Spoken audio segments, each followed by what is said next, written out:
তো এইভাবে ভগবানের কাছে 3 দিন থাকলেন এবং ভগবানের সেবা করলেন। সারা বছর গীতা বই পড়তে পারলে খুবই ভালো, যদি না পড়তে পারেন তো অবশ্যই গীতা বই পাঠ করবেন। একাদশীর আগের দিন, দিনের দিন এবং পরের দিন ভগবানের কাছে এইভাবে থাকবেন। আমাদের সর্বশ্রেষ্ঠ ব্রত হচ্ছে একাদশী।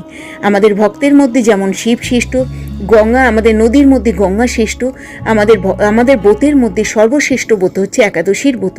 কোনো পুজো করতে না পারলেও একাদশীর ব্রত সর্বশ্রেষ্ঠ নিষ্ঠাভাবে যদি পালন করতে পারেন, পঞ্চশস্য বর্জন করে, তাহলে কিন্তু সর্বশ্রেষ্ঠ ব্রত পালন করা হবে। তো সর্বশ্রেষ্ঠ ব্রত শ্রী চৈতন্য তার মহাপ্রভু সদবা জননী সচিমাতা দেবীকে এই ব্রত পালন করতে অনুরোধ করেছিলেন যে মা তুমি একাদশীর ব্রত পালন করো। একাদশী তিথিতে নিরস্ত উপবাস থাকাই সেহ, কিন্তু যারা উপবাস করতে একবারে পারে না, অসমাপ্ত থাকে, তারা একাদশীর প্রসাদ রূপে অল্প পরিমাণ ফল, আলু, সবজি, দুধ, দুধজাত দ্রব্য, খাদ্য